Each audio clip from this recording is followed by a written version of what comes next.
Hello, everybody. Cade6 here. Welcome to another A-side review. Now, this is an album I just randomly decided to pick because I listen to it all the time and wanted to shoot another review. We're going to review 1,000 Gecs by 100 Gecs. And I just want to start out by saying this album is really fucking stupid. It's really dumb, but I love it with all of my heart.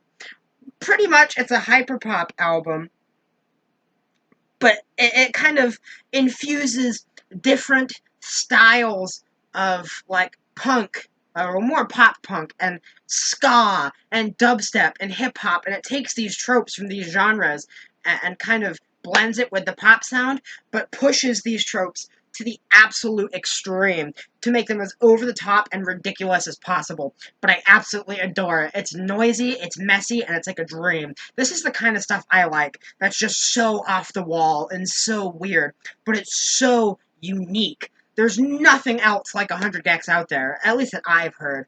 And I think 1,000 Gecs is a really amazing album. I think it does all these things so well. It's so right. I listened to this album for the first time because I heard so much buzz about it, and I tweeted it out, and a friend of mine actually responded to the tweet like, I can already tell you're going to hate this. But no, I ended up loving it. I was laughing so hard. It's the most fun I've had listening to an album really ever, and keep having so much fun listening to it. It's a great workout album as well because it's just so energetic and off the wall, and the energy just feeds into you the entire time.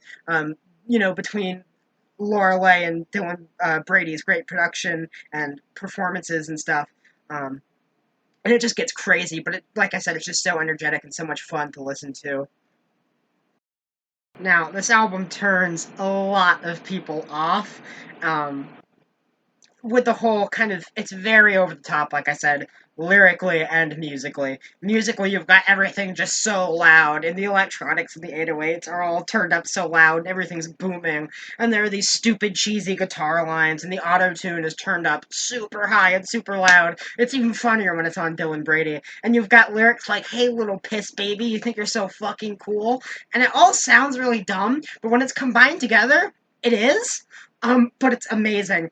And it all, like I said, it's just so energetic and is so unique, unlike anything else I've ever heard. And that's what I like. I like uniqueness. When you sit through, your 100th pop punk album that sounds just like the last pop punk band, or all the shitty trap and hip hop on the radio that just all sounds like it's ripping off Travis Scott or Future.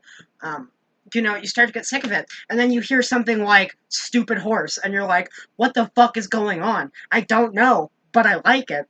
And that's kind of how I feel the entire time when I listen to 1,000 Gecs. I have no idea what's happening most of the time, but I'm 100% here for it. It sounds amazing. Everything is just so good.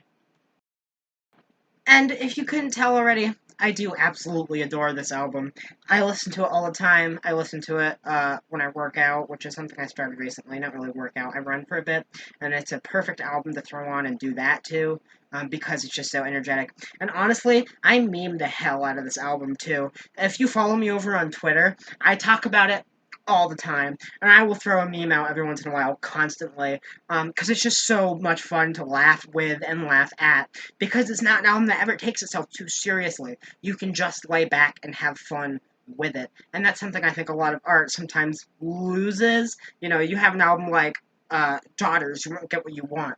Absolutely stunning. It's amazing. It's a 10 out of 10, but it's very serious. And you have so many albums that just try so hard to be so serious that it's nice sometimes, especially in the more experimental ends of music, that it's nice sometimes that you get this crazy off-the-wall experimental album that just doesn't take itself seriously whatsoever, that you can really enjoy no matter what. And you can listen to it ironically as well, because I've heard people be like, this is hilarious, but you like this unironically? And yes, I queue up 1,000 Gecs to listen to all the time unironically.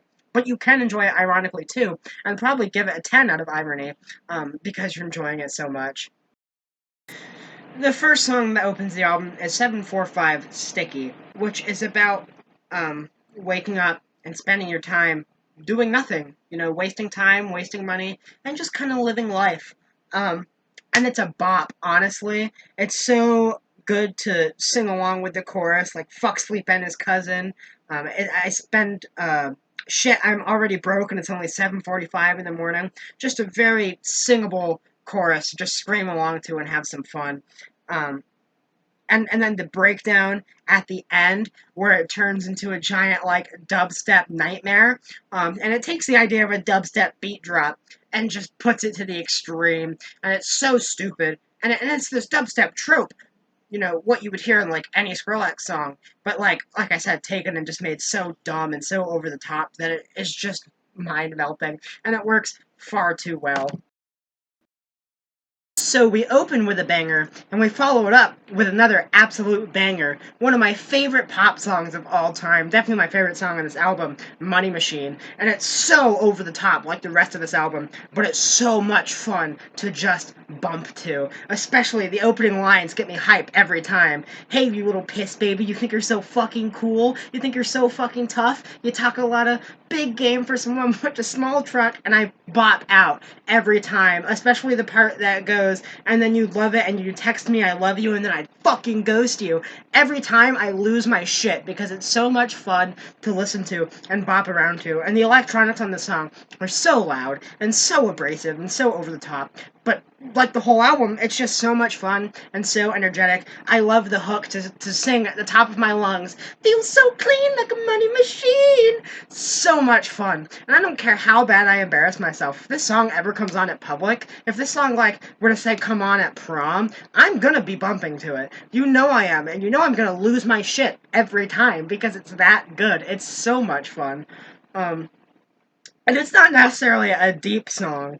It's pretty much just a song about feeling good, and being better than someone, specifically someone who thinks they're cool. And it's dumb, but it's like I said, just an absolute banger. Um, then being followed by my track listing, 800 Pound Cloud, which is a little more laid back than Money Machine, but it still has those kind of loud electronics and guitar-y things. I don't really know how to describe it. Um, this song is kind of about a relationship, and that's fine. I like the part that's I'm gonna go throw my phone into the lake. Yeah, kind of about when you're with this person or trying to be with this person, and you're talking to them and all this stuff, and they can just make you so frustrated that you just want to throw your phone and get rid of it and just be away from it all. And I like that. And I like the kind of riff that the electronics make, the burn, burn, na, na, na, and then followed by Laura giving her performance once again, caked in so much stupid auto-tune and overproduction, but it's supposed to be like that. It's supposed to be enjoyed like that, and I think it just worked really well. And I'm not going to go through every track, I don't think, because they're all pretty much, I have the same thing to say about it. It's just so much energy, and it's so over the top, and so much fun. And really, it's just, if you don't like this album, you probably don't like fun. And that's all I have to say, is because this album is nothing, it's intended to be nothing but some fun, hyperpop to lose your shit over. And I do, every time. Um, Even the two interludes, Get, and I Need Help Immediately, they're the weaker tracks on the album. They're dumb, they're stupid, they're skippable, but they're fine to listen to. I don't think they ruined the album by any means. If you're crunched for time, I would typically skip them, but, sometimes I'll listen through them all the way if I want to listen to the entire album.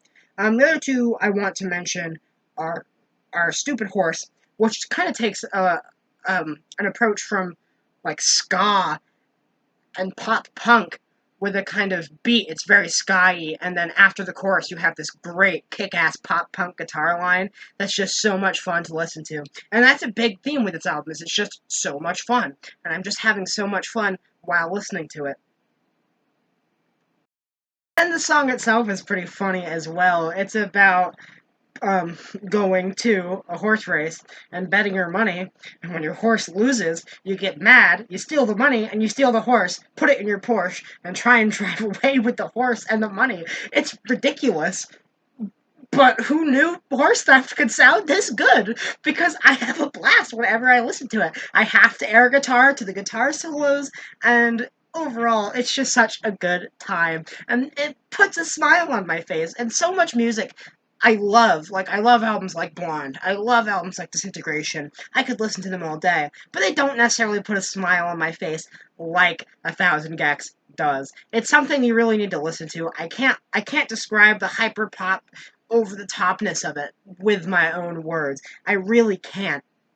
You just have to listen to it for yourself and take my recommendation that this album is this good. The last song I want to talk about is Hand Crushed by a Mallot, which is probably is tied for my favorite with Money Machine. There's a really good remix on their newest remix album they did with Fall Out Boy that also sounds really good. It takes a more rock edge instead of the hyperpop edge, and it sounds really good. But I really like the lyrics on this song mostly. This song is about like a relationship that's gone by and ended, and it's Dylan looking back kind of on what maybe he could have done or could have said and how things could have changed, but how they did turned out and how it feels like his hand is being crushed by a mallet because it's these feelings are so heavy and breaking him. Um, but the song is also a blast to listen to. I think it's the most emotional of any of the songs on this album, and I always get really into it, especially on the hook. I always have to scream, "This feeling's going to my head. I'm thinking things I should have said. You circled me inside my room. I couldn't go, go, go." I have to scream that every time because I get really into this song. Because with the energy that this album brings and the emotion this song brings, when those two things come together, it's like fucking Voltron. It's just perfect. And you can't get better than that. Um, Once again, the lyrics. I was trying to find a way to kill the time. I didn't even get to tell you goodbye. I was trying to find a way to kill time. Now you're gone, and I can't even say goodbye. This feeling's going to my head. I'm thinking things I should have said, and it kind of, I like the little part that's like, "Oh my God, what the fuck? Take my hand, crush it up. It's been stuck in my head all day long." Um, and like I said, it's just a really good song, and it's really catchy. Like most of this album, it's extremely catchy. You'll be humming these songs all day when you listen to them. Trust me. And it's just overall a blast to listen to. Even though I don't care for the interludes as much as the rest of the tracks, they're still completely listenable and, they're dumb and over the top and interesting. They're interesting to listen to. But it fits in with the rest of everything being dumb and over the top, so it works. The album you think would be an absolute mess, but it's actually pretty cohesive because everything kind of is this hyperpop, stupid, over the top sound. And I keep using the word stupid because I can't think of a better way to describe this album. But it's amazing. It's the most fun you're ever going to have listening to an album. And I'm going to be coming back to it for ages. I need to pick this album up on vinyl so then I can complete my Triforce of Virginity. Along with the Money Store and the Blue album. If I get that on vinyl, then, I'm never going to get laid. That's fine, though, because I have 100 Gecs. I'm feeling 1,000 Gecs. I'm feeling a 10. Yeah, fight me. I've been your host, Cade6. Get your rock off my map, and I'll see you all next time.